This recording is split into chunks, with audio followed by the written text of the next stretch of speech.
Grupo Cero Televisión.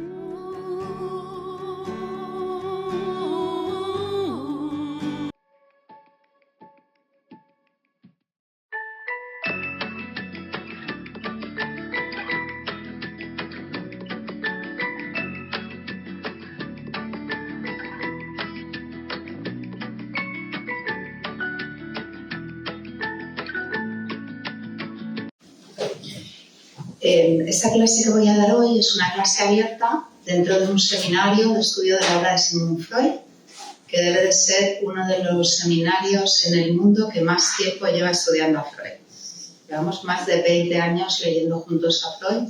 No se termina nunca esta obra. Este texto lo debemos haber leído varias veces. Cada vez que lo leemos es un texto diferente, porque nosotros somos otros lectores. Supongo que para muchos es una novedad este texto, que nos va a hablar.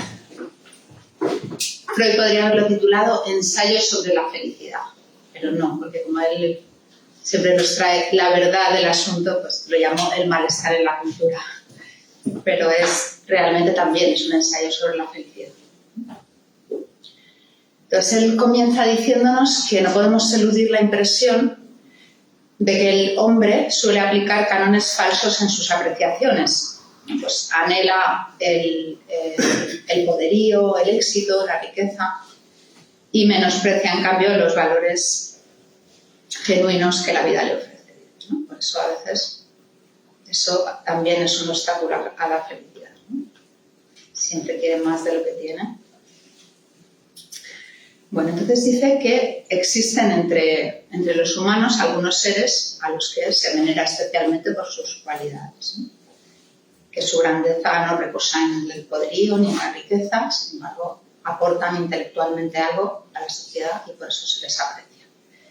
Y empieza el texto diciendo que uno de esos hombres, que es Romain Rolland, un contemporáneo de Freud, con quien Freud conversaba y al que consideraba un amigo, Freud le envía un texto que es más o menos contemporáneo. Este es un texto el que vamos a ver hoy, El malestar en la cultura, que lo vamos a ver, como digo, dentro de este seminario Sigmund Freud. Para que ustedes sepan, la Escuela de Psicoanálisis Grupo Cero, donde estamos dando este seminario, empieza en Madrid en el 81, en 1981. La funda el doctor Miguel Oscar Menasa, que lo tienen ustedes ahí atrás, mirándonos dar la clase. La funda después de su exilio desde Argentina a España. Y yo siempre digo que el primer psicoanalista en Argentina fue un español, que fue Ángel Garma. Ángel Garma se psicoanalizó con un discípulo de Freud y estudió en Alemania, y después se fue a Argentina y fundó la APA, la Sociedad Psicoanalítica Argentina. Pues ahí en ese movimiento, disgregándose de la APA, se formó un grupo que es el Grupo Plataforma, porque en ese momento no estaba de acuerdo con los postulados de la APA, y en ese grupo Plataforma estaba el doctor Miguel Oscar Menasa, que va a volver a traer el psicoanálisis a España, de donde había huido durante la Guerra Civil por la represión que había habido de la palabra psicoanalítica, ¿no? Que además había muchos ensayos de los psiquiatras de la época en contra del psicoanálisis, que era una especie de herejía, ¿no? Y era una revolución en ese momento. Entonces, Menasa devuelve el psicoanálisis a España, pero España siempre ha sido un lugar importante para el psicoanálisis en el sentido de que la obra de Freud, al primer idioma que se traduce, se escribe en alemán, y el primer idioma que se traduce es al español, y eso fue en Granada, un año después de publicar la interpretación de los sueños. Es decir, tuvieron el tiempo justo de recibirlo, leerlo y traducirlo. Entonces, bueno, estamos en un país que tiene la primera escuela de psicoanálisis, fue la Escuela de Psicoanálisis del Grupo Cero, y es la escuela más antigua, por tanto, y además la primera traducción de Freud, que les aconsejo que siempre que vayan a leer a Freud lean la traducción de Lope Ballesteros, porque fue la única que Freud corrigió. Freud aprendió a hablar castellano para leer El Quijote a la tierna edad de 10, 12 años, creo que tenía, y él corrigió la edición de Ballesteros. Entonces, bueno, es recomendable que siempre que vayamos a leer a Freud leamos esta edición. Decíamos que Freud le envía a Romain Rolland, que era un escritor importante en ese momento, filósofo, le envía el texto sobre el sentido que la religión tiene para el ser humano, en tanto que es una producción de su psiquismo, ¿no? Así lo plantea Freud. Y Romain Rolland lo lee y le dice que echa de menos que no haya aludido a lo que él va a llamar el sentimiento oceánico, ¿no? Que eso cree que está en la base del sentimiento religioso. Freud no entiende muy bien, no llega a comprender qué quiere decir Romain Rolland, su colega, su interlocutor. Tenemos que pensar también que las obras se escriben conversando con otros contemporáneos, ¿no? Para que conversen ustedes más a ver si escriben un algo. Entonces, dice que no sabe muy bien a qué alude con ese sentimiento, ¿no? Dice como un sentimiento que define como una sensación de eternidad, que lo ha visto en millones de humanos ese sentimiento, Romain Rolland, y que es algo como un sentimiento oceánico, ¿no? Donde el sujeto digamos, continúa con lo que le rodea, ¿no? De una manera sin límites, ¿no? Entonces dice que esta sería la fuente de la energía religiosa según Romain Rolland. Entonces dice, me colocó en no pequeño aprieto esta ¿no? afirmación. Dice, pues yo mismo no logro descubrir en mí, dice Freud, este sentimiento oceánico. ¿Qué querrá decir esto? Entonces se pone a investigar y dice, no, sí, si lo he comprendido correctamente, se refiere a lo mismo que decía un poeta, ¿no? Que era Goethe, que decía, no era Goethe, era otro poeta, perdón, decía, de este mundo no podemos caernos, ¿no? Completamente. Bueno, luego si lo encontramos lo decimos. De este mundo no podemos caernos, en el sentido de que somos uno con el mundo, ¿no? Entonces dice que se trata de un sentimiento como de indisoluble comunión o de inseparable pertenencia a la totalidad del mundo exterior, ¿no? Entonces, bueno, dice que no cree que esto esté en la base del sentimiento religioso, pero que no obstante va a indagar sobre qué valor psíquico, ¿no? O por qué se produce este sentimiento oceánico, este sentimiento de comunidad con el mundo, ¿no?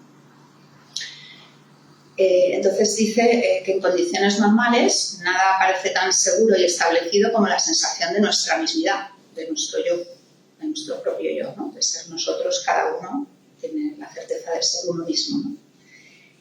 Y que la investigación psicoanalítica nos ha enseñado que esta apariencia es engañosa, que el yo, nosotros no somos el yo, nosotros no somos esa imagen que vemos en el espejo, somos mucho más complejos, ¿no? Tenemos muchas más facetas que un yo. Entonces dice que el yo se continúa hacia adentro, sin límites precisos, con una entidad que denominamos el ello, que son como las pulsiones, la fuerza que nos mueve. Y que el yo solo es la fachada, lo que vemos desde el exterior. Pero hacia el exterior tiene claramente sus límites, los límites del propio cuerpo, ¿no? Que se establecen por el tacto, por el dolor, ¿no? Eso nos da la sensación de nuestro cuerpo, de los límites corporales. Y que solo se pierde en un estado muy determinado ese yo, ¿no? Estos límites del yo, que es en el enamoramiento. El enamoramiento, mi yo está cedido al otro, ¿no? Está perdido en los límites. El enamorado, yo y tú somos uno, ¿no? Se dice en el amor. Bueno, también es una ilusión amorosa, ¿no? Entonces dice que lo que puede ser transitoriamente anulado por una función fisiológica como es el enamoramiento, también puede ser trastornado siempre por procesos patológicos. También el sentimiento yoico está sujeto a trastornos, los límites del yo con el mundo exterior no son inmutables. Y dice, ¿cómo se constituye este sentimiento yoico? Este yo. Pues dice, no debe haber sido el mismo desde el principio, ¿no? Sino que debe haber sufrido una evolución. El lactante, por ejemplo, el niño de pecho, no discierne el yo del mundo exterior como fuente de las sensaciones que le llegan, pero gradualmente va aprendiéndolo por la necesidad. Aumenta la tensión de la necesidad y cuando llora, cuando por ese aumento de la tensión emite llanto, viene la madre con el pecho, ¿no? le da de mamar. Entonces, pero para que él junte esas dos experiencias, que eso es un displacer y que por eso llora, y que después viene la mamá y le da la teta, para que eso se junte en él como una huella anémica, como una huella de memoria, faltan muchas repeticiones. No es desde el principio que él sabe, ¿no?, que cuando llora viene mamá y le da la teta. Al principio el llanto es simplemente una descarga del aumento de la tensión. Eso es lo que llamamos la primera experiencia de placer, y es cuando se juntan la huella de la necesidad con la huella de lo que la calma. La necesidad de comer, el hambre, con la fábrica de leche, que es la mano, ¿no? Vale, entonces, con ello comienza a oponerse al yo un objeto exterior. Ya, o sea, ahí empieza la primera diferenciación, porque al principio es como si el niño formara parte de la madre, no se sabe dónde termina el niño y dónde empieza la madre, no se sabe dónde termina la boca del niño y empieza el pecho de la madre, todo es uno, ¿no?, al principio, para ese niño. Entonces también las sensaciones de dolor y desplacer también le hacen esa separación de un mundo exterior que es hostil, ¿no? Mientras yo a mí mismo, ¿no?, conmigo mismo soy feliz, yo puramente hedónico, un yo placiente, lo que viene de afuera es amenazante y ajeno a veces. Bien. Bueno, entonces es cuando se da cuenta el yo de la diferencia entre sí mismo y el mundo exterior, ¿no? Y además después se da cuenta también de que puede huir de esa realidad exterior que le hace daño, pues, por la huida o por la acción muscular, ¿no? Quito de mí, alejo de mí lo que me hace daño. Y así se va instaurando lo que Freud va a llamar el principio de realidad. Lo que está fuera de mí, ¿no? No es todo placer, no es todo placer. Hay un mundo exterior hostil también, y tampoco puedo hacer lo que me da la gana porque viene el principio de realidad y me dice que eso no se puede, ¿no?, que hay otros seres humanos en el mundo. Entonces, dice que no es tanto que el yo se desliga del mundo exterior, sino que el yo, que lo incluye todo, se desprende, ¿no?, de ese yo se desprende el mundo exterior, que como imaginarán para cada sujeto es diferente también, ¿no?, porque es ese mundo que se desprende de mis experiencias y de mí. Entonces dice que nuestro actual sentido yoico es el residuo atrofiado de ese sentimiento, que era una comunidad indisoluble entre el yo y el mundo circundante.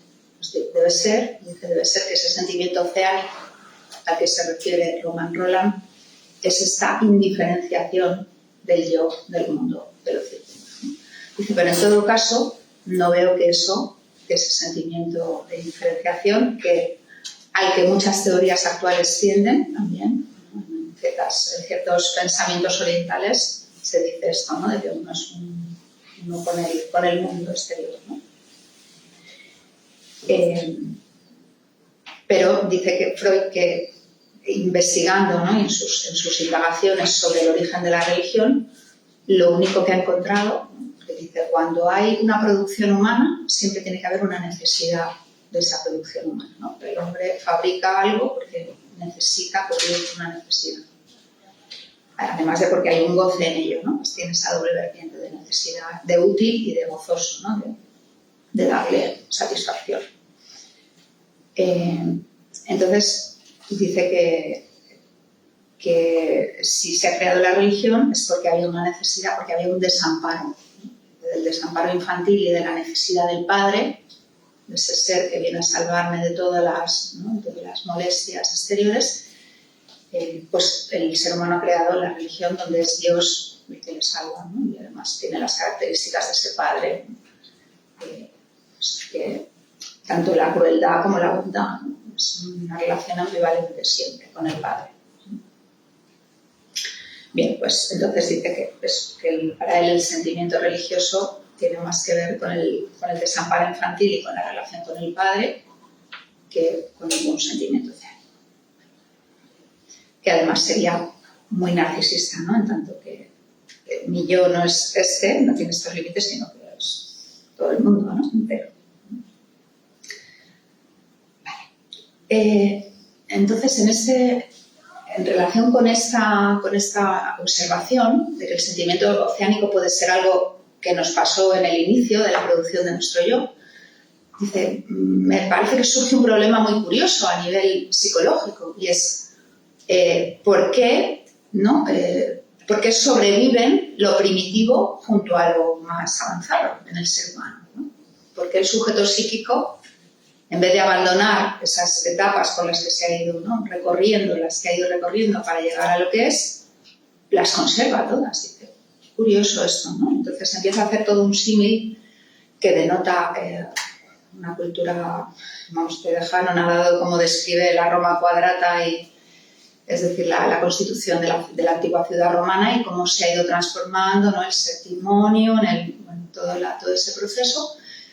Y si uno camina por Roma hoy, pues puede todavía ver, ¿no? que el resto del Septimonio, que el resto de la Roma quadrata, es decir, conviven en la misma ciudad, cosas muy antiguas con cosas muy modernas y con los grandes edificios que se han edificado en la última época.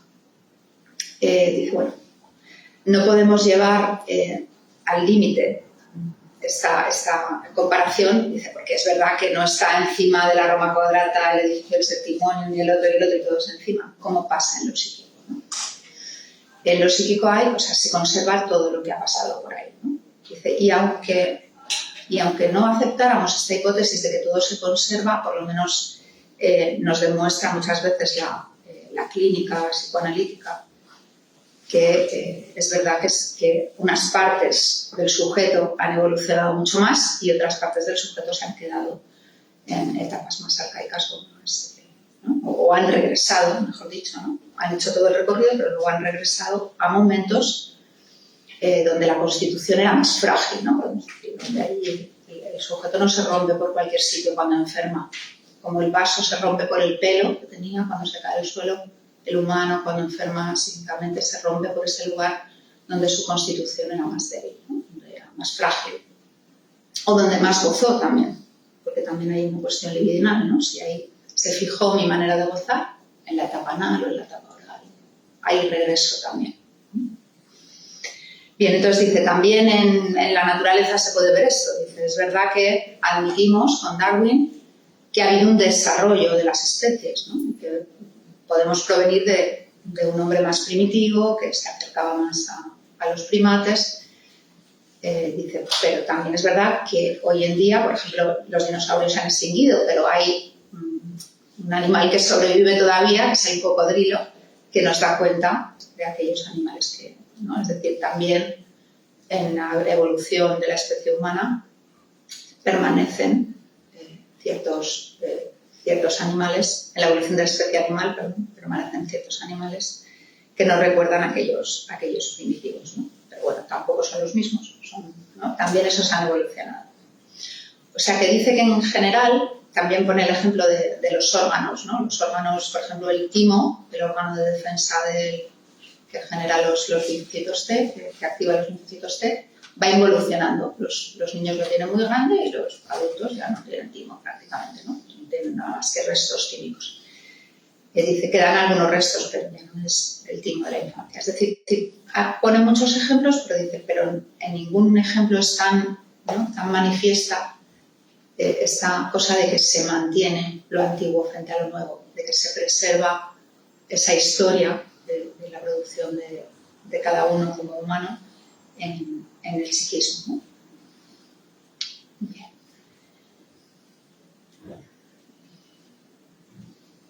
Perdón. No sé dónde. Vale.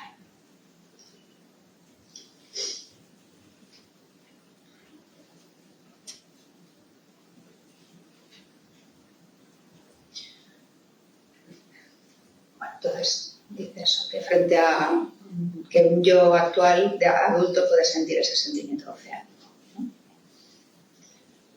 Porque fue una cosa que una vez estuvimos ahí posicionados y nuestro yo tenía esa sensación de ser de que se prolongaba con el mundo circundante. De hecho, en algunas patologías, con la psicosis, pasa eso con el cuerpo, ¿no? Tú vas andando por el pasillo, el paciente está en la cama internado y te dice, cuidado, que me pisas las piernas, ¿no? Y estás ahí a 4 metros de la cama.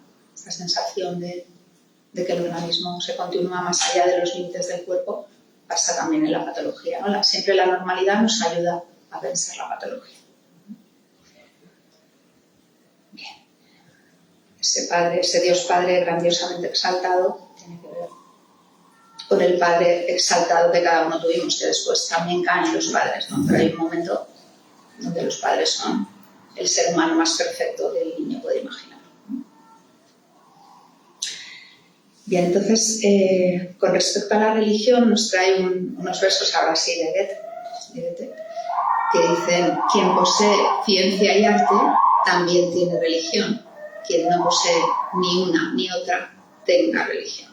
Es como, si posees ciencia y arte, tienes algo en lo que creer. Y tampoco necesitas la religión, pero si no tienes ciencia ni arte, la religión puede ser una manera, ¿no?, de salvarse de la neurosis también. Entonces, no es conveniente quitarle la religión a los sujetos sin antes culturizarles un poco y ofrecerles, ¿no? Bien, con respecto a esto nos dice de otro autor, de Theodor Fontane, que tal como se nos presenta la vida, nos resulta demasiado pesada, nos depara excesivos sufrimientos, decepciones, empresas imposibles, ¿no? Y que para soportarla no podemos pasar sin lenitivos, sin muletas, ¿no? No se puede prescindir de las muletas. Necesitamos maneras de conseguir la satisfacción. Entonces pueden ser de 3 especies, estas maneras de conseguir la felicidad, ¿no? Decimos que era un ensayo sobre la felicidad.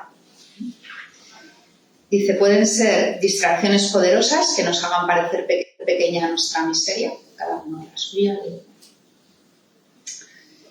Todos nos sentimos alguna vez decepcionados, ¿no? O tristes, o más allá de que intentemos trabajar para nuestra felicidad, que son momentos, lo dice muy claramente aquí, como lo vamos a repetir. La felicidad son instantes, no podemos pretender, porque entonces sí que vamos a ser infelices, ¿no? Buscando la felicidad perpetua vamos a ser perpetuamente infelices, porque eso no va a pasar, ¿no? Son momentos. Bien, entonces 3 especies: distracciones poderosas que nos hacen parecer pequeña nuestra miseria, satisfacciones sustitutivas, y esto lo vemos mucho los psicoanalistas en los síntomas. Los síntomas son satisfacciones sustitutivas que obviamente traen problemáticas, ¿no? Los síntomas son una manera de solucionar que no es una manera eficaz, en tanto que va a hacer que el sujeto tenga restricciones en su relación con la realidad, tanto en sus relaciones amorosas como en sus relaciones laborales como en sus relaciones sociales. Pero es un intento de solución, incompleto, lo que queramos, pero es un intento de solución. Entonces, y lo otro la tercera manera son los narcóticos. Los narcóticos nos tornan insensibles a esa pesadumbre, ¿no? No está recomendando ninguno de ellos, ¿eh? Simplemente está analizando cómo el ser humano busca los caminos de la felicidad.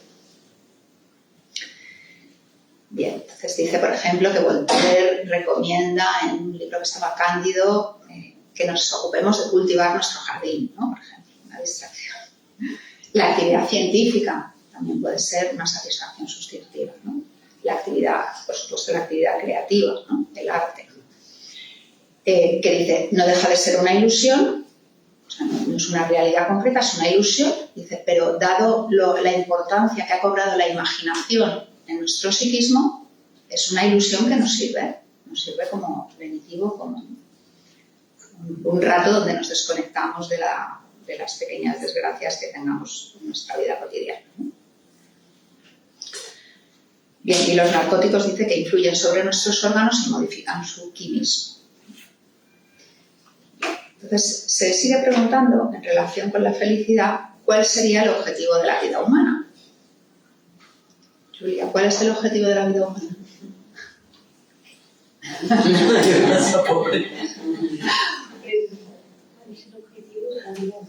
A ver, ¿cuál crees que es el objetivo de la vida humana?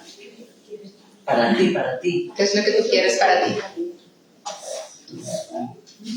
Bueno, es una pregunta muy difícil, puedes pensártela para responder. No sé si sabemos existencial. Pero me preguntas a Yuri.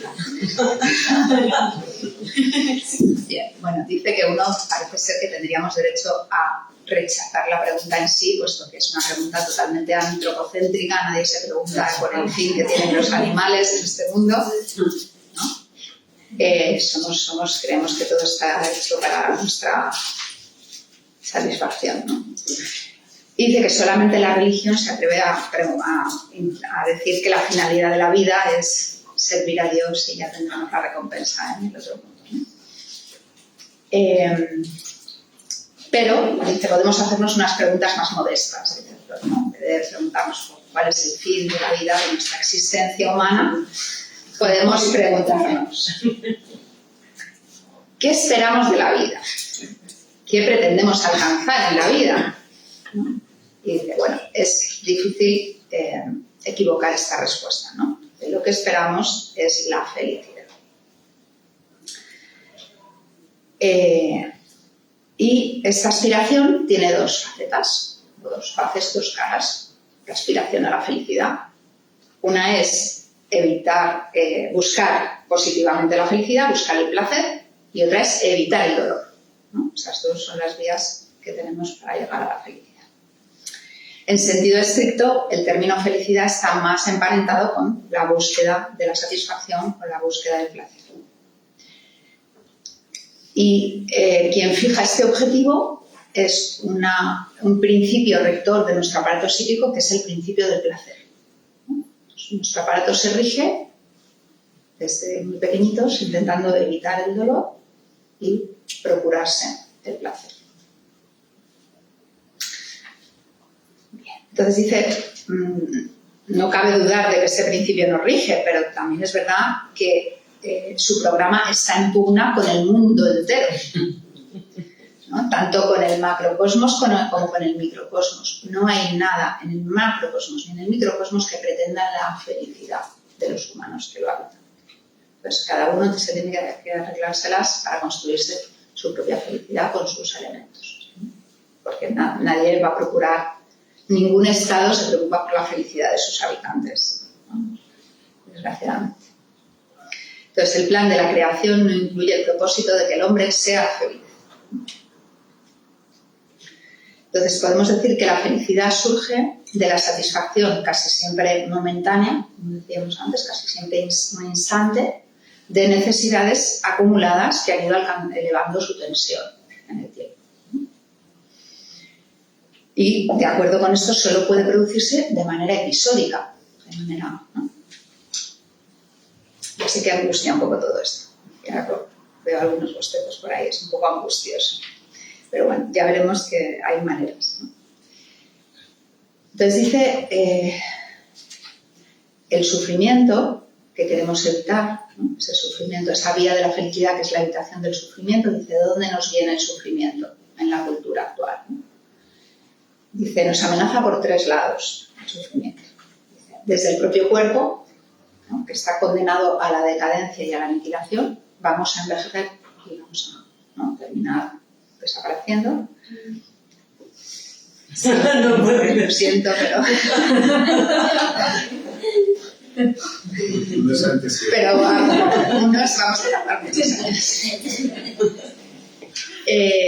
Y que además no puede prescindir de los signos de alarma para el cuerpo que suponen la angustia y el dolor, ¿no? Es un cuerpo que como mortal pues va a sufrir angustia, va a sufrir dolor.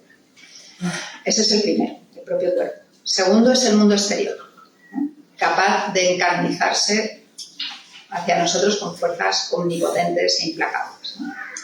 Y, por fin, tercera fuente de sufrimiento, que también es fuente de placer. Todas son fuente de placer también, ¿no? Entonces, la tercera fuente de sufrimiento es la relación con los otros humanos, ¿no? Con los semejantes. Dice, el sufrimiento que emana de esta última fuente es el más doloroso para nosotros, ¿no? Sentirnos traicionados, sentirnos abandonados, esos sentimientos son los más dolorosos para el sujeto. Bien, dice, frente a estas tres fuentes de sufrimiento, que además dos de ellas son absolutamente inevitables, ¿no? Si vienen las lluvias que han venido ahora en Sevilla, no tenemos mucho que hacer. Y frente al crecimiento y al envejecimiento tampoco hay, ¿no? Se puede envejecer saludablemente, ¿no? Pero que tampoco podemos detener ese proceso ni podemos escaparnos de él. Bien, entonces dice, frente a estas fuentes de sufrimiento, no me extraña que el ser humano se conforme la mayor de las veces con evitar el sufrimiento, en vez de con esa tendencia a la felicidad, ¿no? Y que confunda la felicidad con la evitación del sufrimiento. Y va a relegar a un segundo plano la obtención de placer, ¿no? Que luego veremos en qué situación esta obtención de placer es la principal, ¿no? en la escena. Bien, entonces, ¿cómo hacemos para, ¿no? llegar a la felicidad? La satisfacción ilimitada de todas las necesidades ¿no? que se nos impone como una conducta tentadora será la más correcta, será el camino correcto. Dice, no, porque yo no puedo ir por la calle y cuando me cae mal alguien lo mato y cuando me gusta alguien, pues, ¿no? Eso es, ¿no? En relaciones sexuales sin consentimiento con él no se puede, ¿no? La ley dice que no. Entonces, dice al principio dice, significa preferir el placer a la prudencia y a poco de practicarla se nos hacen sentir sus consecuencias. Luego no es la vía a la felicidad. Dice, el aislamiento voluntario, que sería lo otro, ¿no? Me hago un ermitaño. Bueno, los otros me hacen sentir displacer, pues me voy a la montaña, me aíslo y no veo a nadie más, ¿no? Dice, sí, puede ser el método de protección más inmediato contra el sufrimiento susceptible de originarse en las relaciones humanas. Dice, pero claro, la felicidad que se alcanza por ese camino no puede ser más que la de la quietud. Dice, no voy a poder, ¿no? O sea, para hacer cosas necesito de los otros, necesito las alianzas con los otros seres humanos. Dice, contra el temible mundo exterior, pues solo puede defenderse uno mediante el alejamiento de la catástrofe, si pretende solucionar el problema solo para sí, o también puede juntarse con otros seres humanos y, mediante la ciencia, transformar en lo posible la naturaleza, hacer cauces para el agua para que no se desborden los ríos y se inunden las ciudades y todas esas cosas que ha hecho el hombre para defenderse de la naturaleza con su técnica y con su ciencia.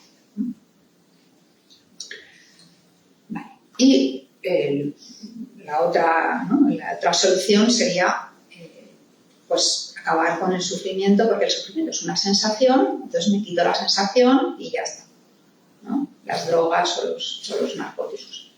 Dice, pero claro, es que resulta que después vuelvo a la realidad y tengo la misma realidad y nada se ha modificado y eso no me soluciona nada, ¿no? Aunque la mayoría de la gente hoy día somos el primer país en venta de ansiolíticos, ¿no? Entonces la mayoría de la gente vive drogada para no enterarse de lo que pasa a su alrededor, ¿no? Mucha gente, más del 50% de la población, toma dosis altas de benzodiazepinas. Entonces dice, es el más crudo pero también el más efectivo de los métodos destinados a producir una modificación de la sensación, que no de la realidad. La realidad está igual o peor. Además dice, ¿no? que también eso pasa en algunos estados ¿no? Ya habla, no se habían descubierto todavía los opiáceos endógenos, ¿no? Nosotros tenemos sustancias que alivian nuestro dolor también, que son opiáceos endógenos que nosotros mismos producimos, ¿no? Las endorfinas, que se llaman. Todavía no se han descubierto, pero dice Freud. Estoy seguro que en nuestro organismo, nuestro propio quimismo, deben existir sustancias que cumplen un fin análogo de anestesia, ¿no? Igual que las drogas externas. Dice, por ejemplo, el estado de manías, que es un estado, parece, de felicidad exagerada, dice, debe haber, ¿no? Hay sustancias que producen ese estado que es similar a la embriaguez, ¿no? A una persona que está borracha y desinhibida completamente, ¿no? Sin incorporar ninguna droga. Pues también tenemos medios internos para anestesiarnos de la realidad. Bien. Te da un placer inmediato, dice, pero también una independencia frente al mundo exterior. O sea, está pasando un desastre, pero yo no me estoy enterando de nada. A mí me da igual, ¿no? Estoy que ni fu ni fa. Pero bueno, también se sabe que este alejamiento de la realidad que produce la droga es realmente su verdadera problemática, ¿no? Es por ese alejamiento de la realidad que te deja, ¿no? Se desperdician esterilmente magnitudes enormes de energía que podrían ser aplicadas para mejorar la suerte de ese paciente, ¿no? Para mejorar el destino de esa persona. Bien. Entonces dice que también hay una manera, que podría ser un proceso analítico, por ejemplo, de satisfacer los instintos, ¿no? Pero en vez de en su manera bruta, ¿no? De matar a tal y de, ¿no? Pues, por ejemplo, un cazador que se va a cazar y mata a un ciervo en vez de matar al padre, ¿no? Pues ya es una elaboración, ¿no? Es decir, puede haber una manera de no aniquilar, por supuesto, las pulsiones agresivas y amorosas que tenemos todos, ¿no? Sino de atenuarlas. Entonces, si las atenuamos, bueno, es verdad que su satisfacción va a ser un poco menor, pero así no ponemos en tal peligro, ¿no? a los sujetos. Y luego, bueno, dice la práctica del yoga y algunas sabidurías orientales pretenden aniquilar los instintos, ¿no? Que ya no siento nada, ¿no? Totalmente anulado el odio y el amor. Pero bueno, dice Freud que eso es bastante poco probable de lograr, ¿no? Si no decimos imposible. Vale. Bien. Esta idea no fue muy buena, Clemens, no te la aconsejo. Vale. Entonces, también hay otro destino que puede tener esta pulsión, ¿no? Estas pulsiones amorosas y destructivas, ¿no? Que es la sublimación. La sublimación es la creación en el arte, ¿no? En la poesía, en la pintura, ¿no? Incluso en la ciencia, ¿no? Un trabajo intelectual o psíquico que produce productos para la humanidad, ¿no? que devuelve producciones a la humanidad. En el investigador, la solución de sus problemas y el descubrimiento de la verdad son de una calidad especial, no son una satisfacción de una calidad especial. Y como el artista elabora sus fantasías y las hace una cosa estéticamente bella para que la podamos disfrutar todos, no tanto si es una novela como un poema como una obra de arte, también hay una satisfacción, ¿no? en esa sublimación de las poesías.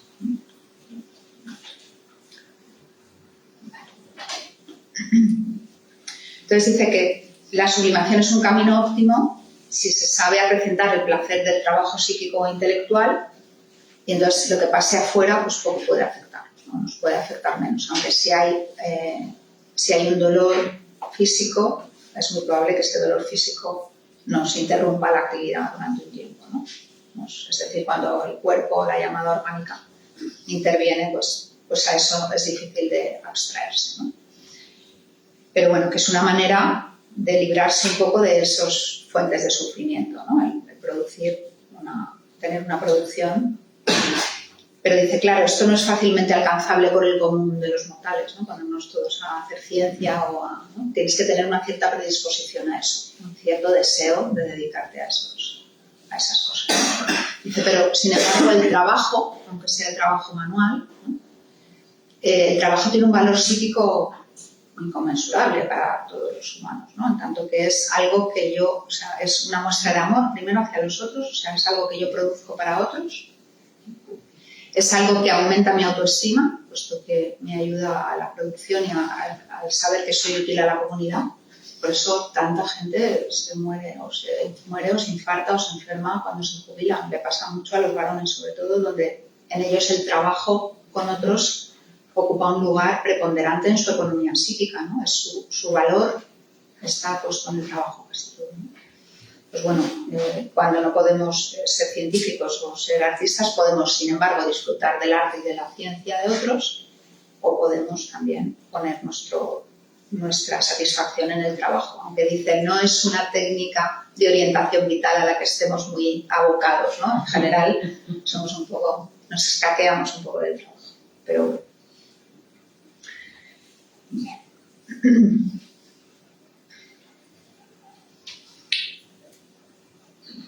Vale, y luego la cuestión del ermitaño, vuelve a ello, ¿no? Que es una manera de escaparse de incluso los delirios, dice, ¿no? Porque habla de que, claro, cuando hay una patología, ¿no? Que es la paranoia o la psicosis, donde como no me gusta la realidad acontecida, fabrico una realidad que está acorde con mi deseo y que se llama delirio, ¿no?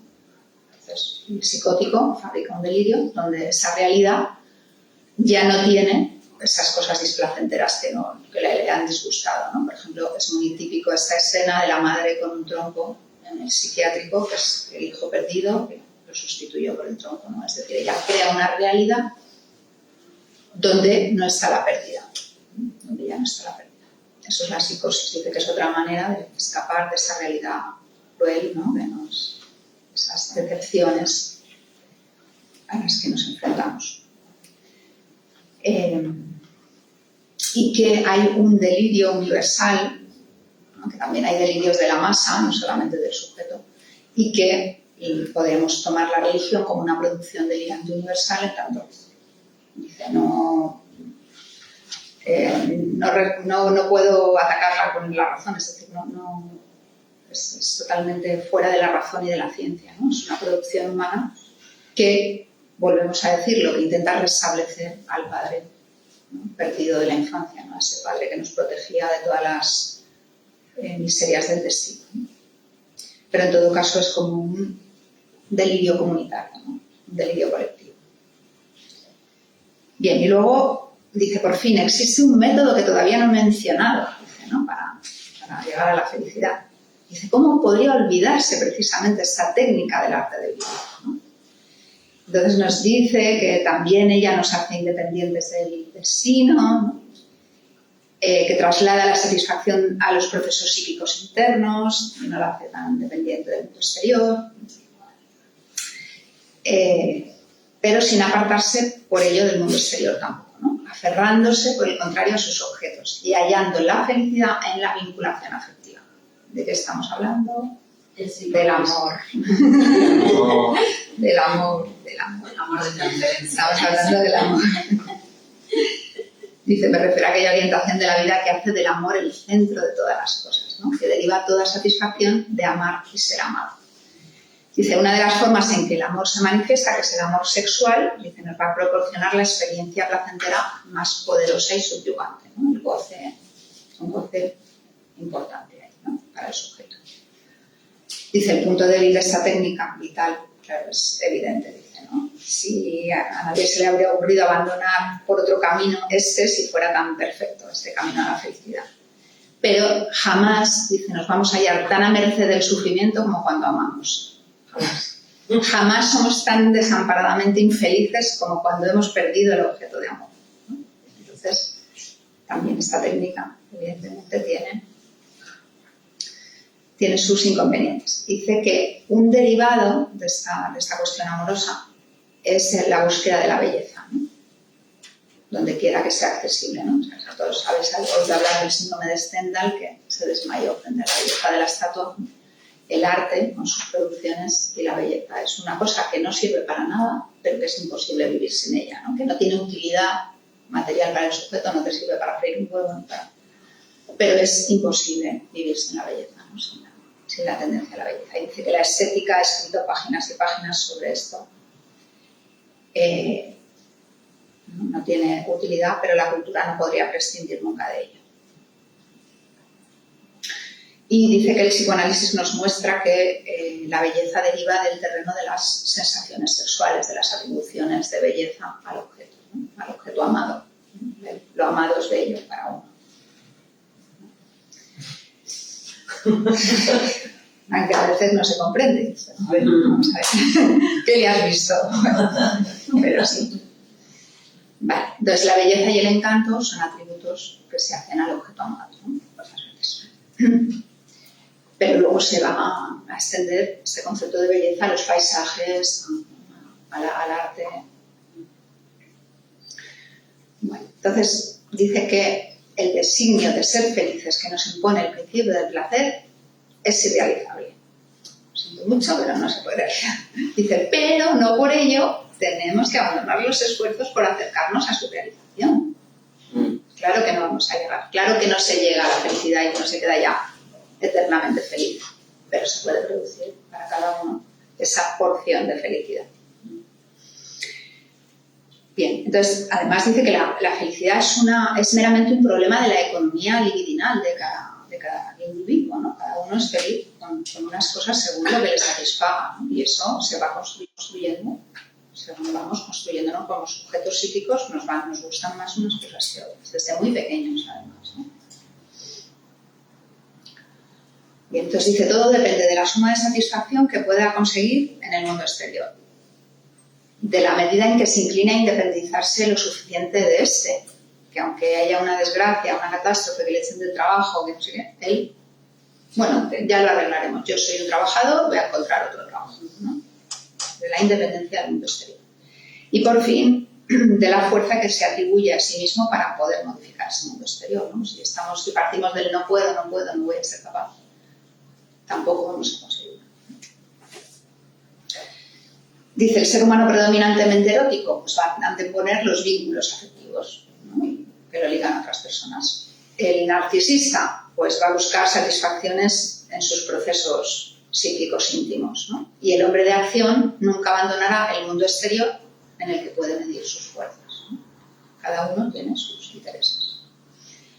Y luego advierte, cualquier decisión extrema en la elección del camino se va a hacer sentir, es decir, no elijan un solo camino para la felicidad. No pongan todo, que eso pasa muchísimo. Hay personas que están, ¿no? Matrimonios de 50 años donde el mundo se ha reducido a esa persona. Entonces esa persona se muere el mundo. Quiero decir, Se mueren los dos. ¿no? Quiero decir que no hagamos esa selección de un solo camino a la felicidad, porque después eso nos va a costar nunca, ¿no? Tenemos que poder diversificar nuestras fuentes de satisfacción. La sabiduría nos aconseja no hacer depender toda la satisfacción de una única tendencia. No pongamos todos los huevos en la misma cesta, básicamente. Vale. Entonces dice que... no sé qué ahora... son menos 4. Menos 10. Menos 10. Vale. Entonces después nos dice que también la neurosis va a ser una manera en que el sujeto busque una satisfacción sustitutiva en el síntoma. La parálisis de la pierna de Lisa, que es un caso de Freud, ¿no? Que era una parálisis, le paraliza una pierna, que era donde su padre había apoyado la pierna suya para quitarle las vendas cuando estaba enfermo, ¿no? Tenía una insuficiencia cardíaca, le vendaban las piernas por el edema, y ella sobre esa pierna se había apoyado el padre, ¿no? Pero la frase que sustenta todo eso es: no puedo dar un paso más. El padre fallece, ella tiene que asumir, ella decide asumir el rol del padre para llevar adelante toda la casa, pero empieza con un síntoma que es una alteración de la marcha y una pierna dolorosa, ¿no? Entonces, en esa pierna, en ese síntoma, es verdad que hay la expresión de esa frase de yo no puedo dar un paso más, yo no soy capaz de llevar adelante esta familia sola, ¿no? Pero también está la satisfacción de esa presencia del padre, del cuerpo del padre sobre su cuerpo, ¿no? Ese recuerdo del cariño del padre, ¿no? Está ahí en el síntoma, ¿no? Es una satisfacción sustitutiva, es como si el padre permaneciera todavía con ella, ¿no? Al tener ese síntoma ahí. Bien. Entonces también en el juego este de los caminos, ¿no? De las elecciones de cada uno para obtener la felicidad o la satisfacción, dice que la religión nos permite un camino único para alcanzar la felicidad y para evitar el sufrimiento. Su técnica consiste en reducir el valor de la vida. Nos dice, no te preocupes, cuando vas a gozar es allí, en la vida eterna, ¿no? Y deforma, dice, delirantemente la imagen del mundo real, medidas que tienen por condición previa la intimidación de la inteligencia. Dice que es verdad que la religión puede salvar a algunos sujetos de caer en la neurosis individual, se adapta en ese delirio colectivo, pero tampoco te va a llevar a la felicidad, ¿no?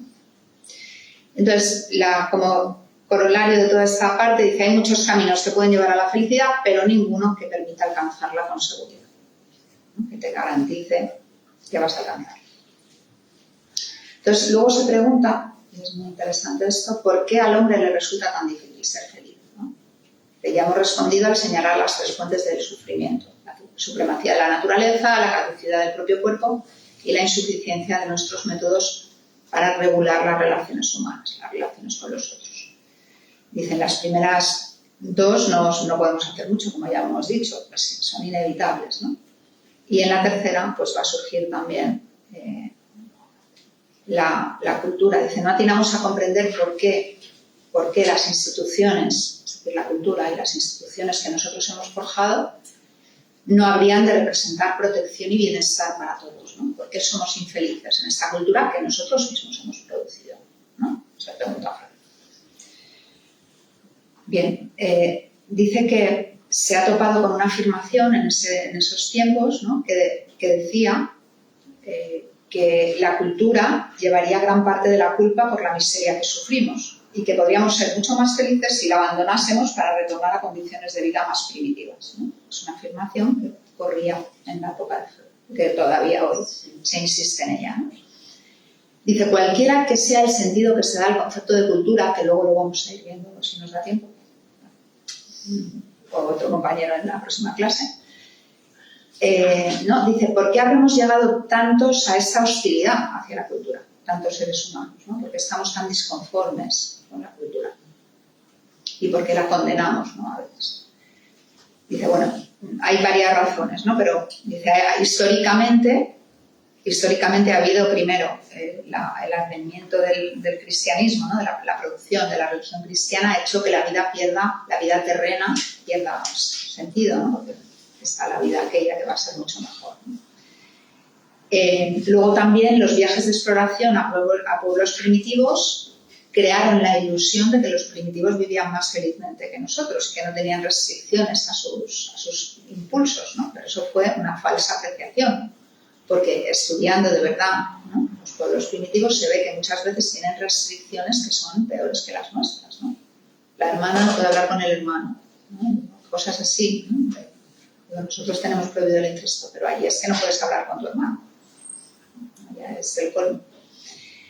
Entonces, que no. Digo que no viven en mayor libertad que nosotros, al revés, ¿no? La libertad, lo que permite la libertad es una legislación que nos dice, bueno, tu libertad llega hasta que empieza la libertad del otro. No puedes ir por la calle haciendo lo que te dé la gana, no puedes matar a la gente que te encuentres por la calle, ni tampoco tomarlos como objetos sexuales al primero que pase por ahí, ¿no? Bien, dice, el hombre se enorgullece del dominio que tiene sobre la naturaleza, ¿no? de lo que ha progresado en su dominio sobre la naturaleza, pero no es por eso más feliz, ¿no? Por tener los cauces de los ríos, no es más feliz. Tampoco es la meta exclusiva de las aspiraciones culturales, ¿no? Ni el único requisito, el dominio de la naturaleza, no es el único requisito para la felicidad, no nos colma eso, ¿no? Dice, es verdad que es una experiencia muy placentera que si tu hijo está en un país lejano lo puedas llamar por teléfono y escuchar su voz, ¿no? Qué bien que han inventado el teléfono para que pueda escucharle, ¿no? O cuando tu amigo ha llegado a un país lejano en barco, mandarle un telegrama para ver si ha llegado bien. Ahora mismo le llamaríamos por móvil, entonces le mandamos teléfonos, ¿no? Pero bueno, esos adelantos de la ciencia que han permitido, ¿no? Pero claro, dice, luego vendrá una voz pesimista y dirá, no, pero es que si no hubieran inventado el ferrocarril, mi hijo no se hubiera ido de casa, ¿no? Que el progreso, en todo progreso hay un retroceso, eso ya lo decía Heidegger, ¿no? Pero bueno, esto es así, no hay utopía, ¿no?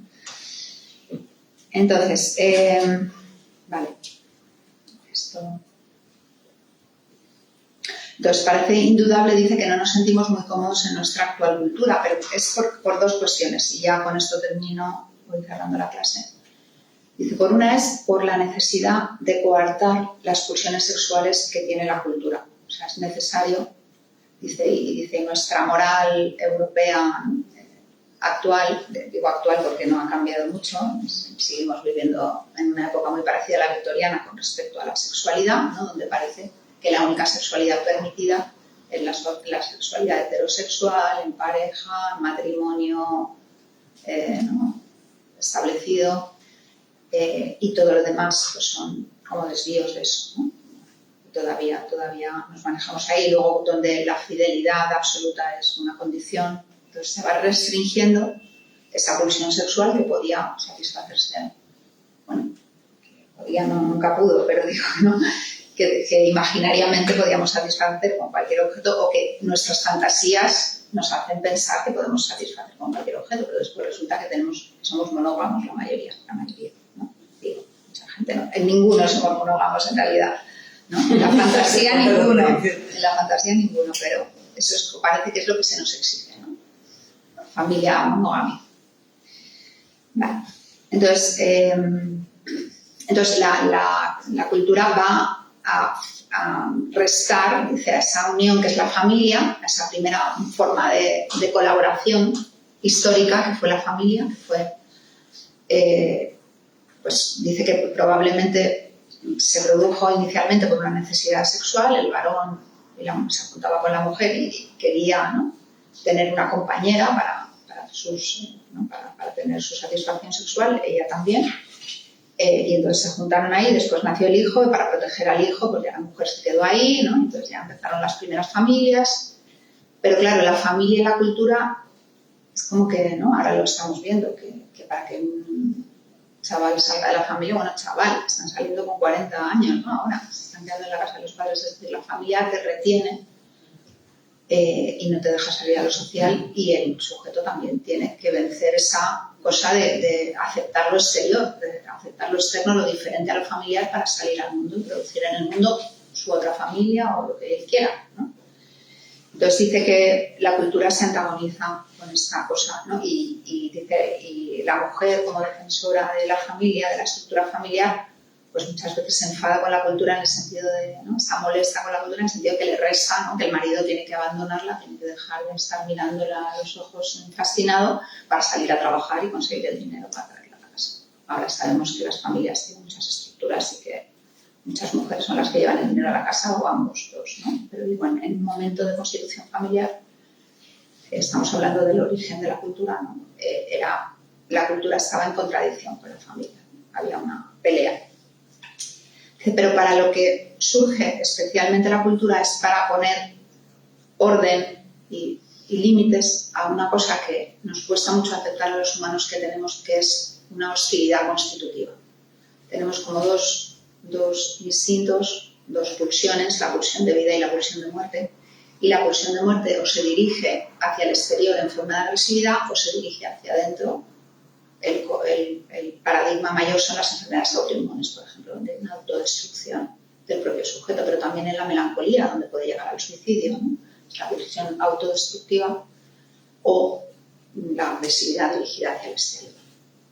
Entonces, para poner límites a esa pulsión agresiva, esto es mío y me lo quedo yo, pues surge también la cultura.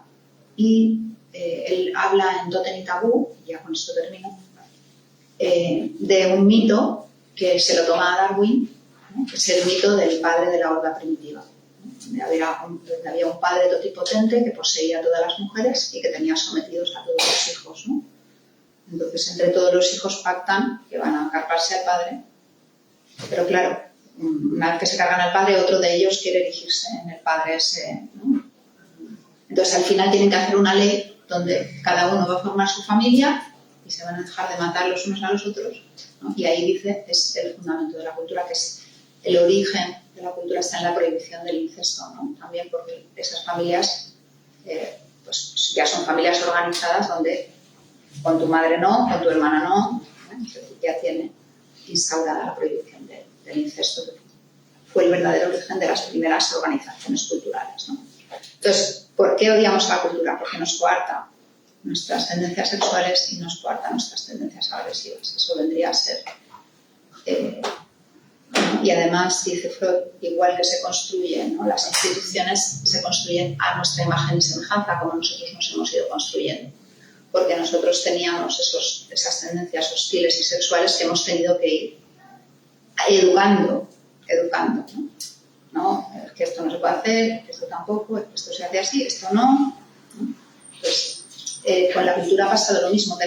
Las instituciones están hechas a nuestra imagen y semejanza, reprimiendo, ¿no?, o sublimando o desplazando esas tendencias sexuales y hostiles. Y esto es lo que viene a decir Freud en este texto, ¿no? Y el malestar, sin embargo, dice, bueno, es que de todas maneras no es posible, es decir, la cultura nos ha traído al grado de civilización que ahora tenemos, no podemos volver a lo primitivo porque no es cuestión, dice él, es cuestión de con estos elementos que hemos traído para la crítica, ver si podemos construir una sociedad que esté más cerca de producir la felicidad de los sujetos que la habitan, ¿no? No se trata de terminar con la cultura, pues porque es imposible, no está proponiendo eso, ¿no? Ni es un ser anticultural.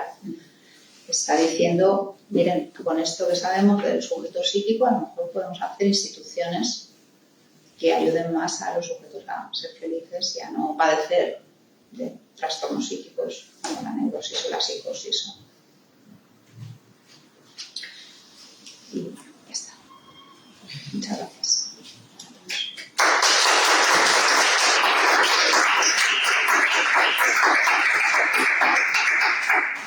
Muy bonito este texto para leerlo, muy bien escrito. Si quieren leerlo en Freud, traducción de Lothar Weister.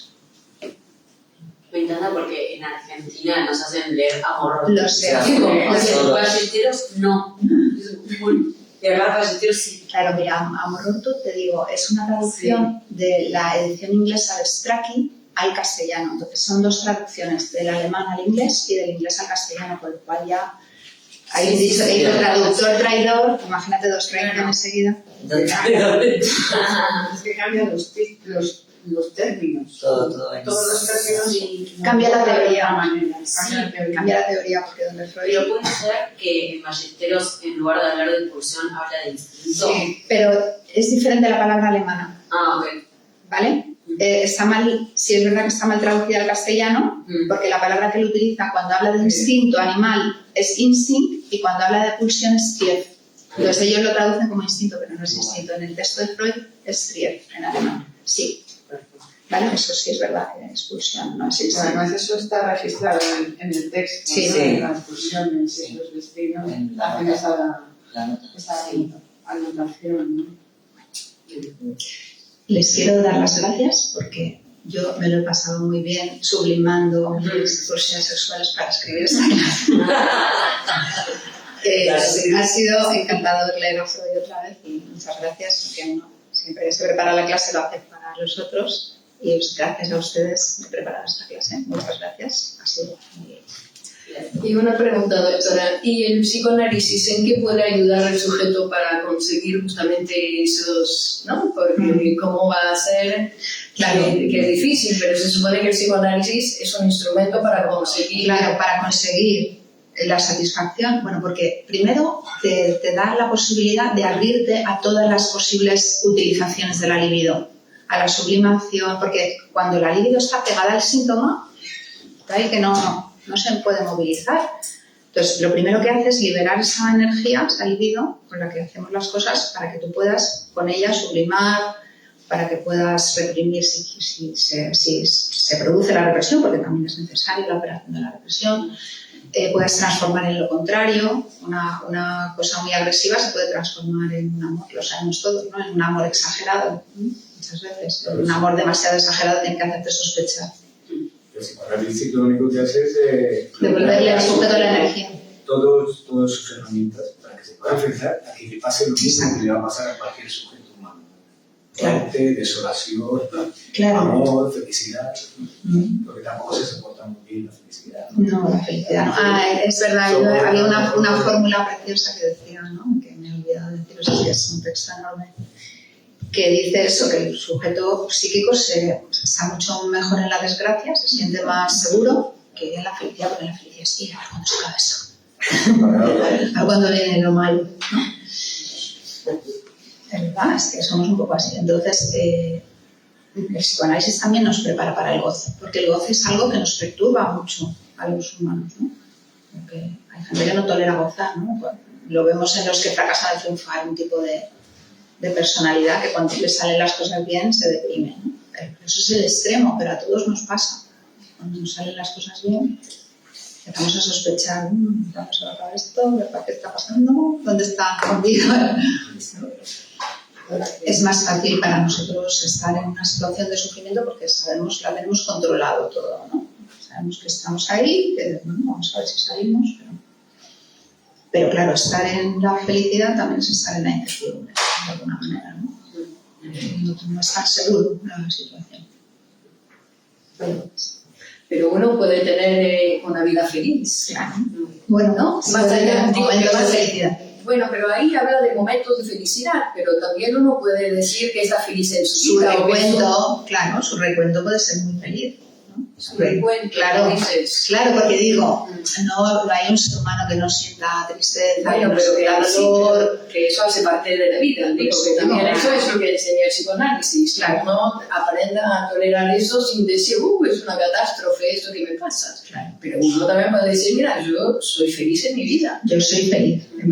Yo también. Por eso digo que es como un poder, pero claro, que nos pasa todo lo que nos pasa a los seres humanos. Claro, por supuesto.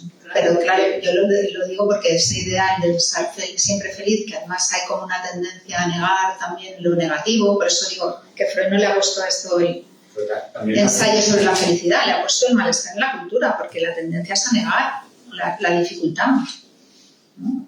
Y si yo niego la dificultad no puedo transformarla tampoco. No, porque perseguir solamente la felicidad también es algo estúpido. Es estúpido. Es una argucia del sistema que te engaña con la zanahoria y te están dando con el palo, ¿no? Y claro, y además te dice por ahí, la felicidad es por ahí, todos por ahí, como borregos, ¿no? Cada uno tiene que ver lo que le hace feliz. Cultivar su propio jardín.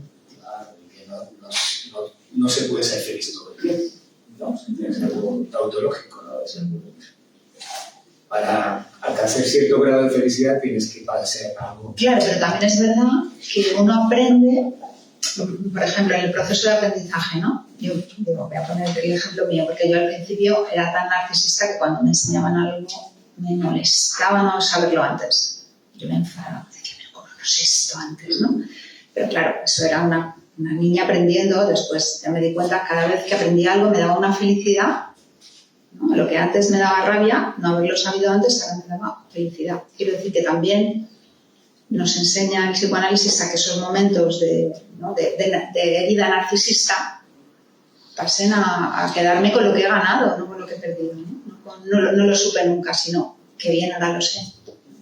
Bueno, eso lo enseña Freud en toda su obra. Claro, y lo sé además por un ratito, porque sabemos que lo que aprendemos, digo, también está lo anterior, también está el pensamiento anterior al lado del nuevo, entonces tenemos tendencia también a veces a caer otra vez en el pensamiento anterior, que las cosas no son para siempre, son un trabajo constante de volver otra vez a la idea que más me sirve para enfrentar la realidad, ¿no? Y para enfrentar mi realidad psíquica, mis deseos, mis cosas que yo también me tengo que gestionar. ¿Qué hago con este deseo sexual? ¿Qué hago con este deseo hostil? ¿No? Todo eso también, o sea, no solo la realidad exterior, sino la realidad psíquica también. Al final es lo que hago cada vez con lo que me pasa. Claro, es cada vez. Y es nuevo. Claro, es la primera vez que yo doy esta clase. Sí. Creo que ha sido la cuarta. Me estoy casando. Me toca un montón de veces este texto que me encanta, pero bonito es este texto. La verdad está muy bien escrito, es una maravilla. Además que hace un repaso ahí de las maneras de satisfacción que tenemos los humanos. Repasa todo. Y de las fuentes de sufrimiento, ¿no? Bueno, es muy buen escritor, ¿no? Es un gusto leerlo. Bueno, y un investigador, un científico ahí de primera, ¿no? Sí, además es como que todo el recorrido que hace dice, hasta aquí, cuando llega al capítulo 3 dice, nunca me he sentido que lo que estoy diciendo lo sabe todo el mundo, como en este ensayo, que lo que estoy diciendo lo sabe todo el mundo, que no estoy aportando absolutamente nada, y entonces ahí empieza a meter la cosa psicoanalítica, ¿no? Como tiene que ver con la constitución de cada sujeto, con la producción de un sujeto psíquico, cómo repite la cultura lo que pasa, ¿no? Se repite filogenéticamente lo que pasa ontogenéticamente, lo que pasa en cada individuo se repite en la formación de la cultura. Y cómo tenemos estructuras represoras porque necesitamos también de la represión en nuestro aparato psíquico, ¿no? Entonces nuestras instituciones son a nuestra imagen y semejanza.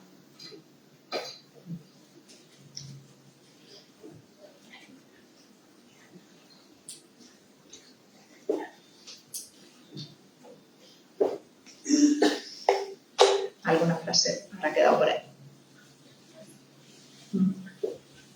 Julia, eres nuestra oyente más joven. Tienes el récord de juventud.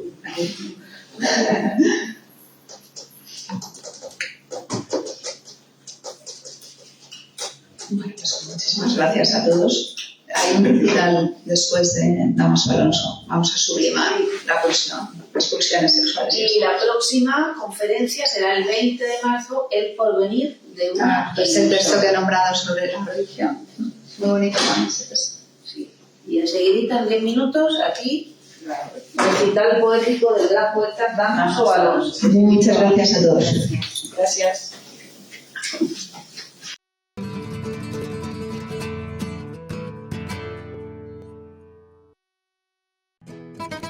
Si tus miedos te paran, atrévete. Comienza tu psicoanálisis.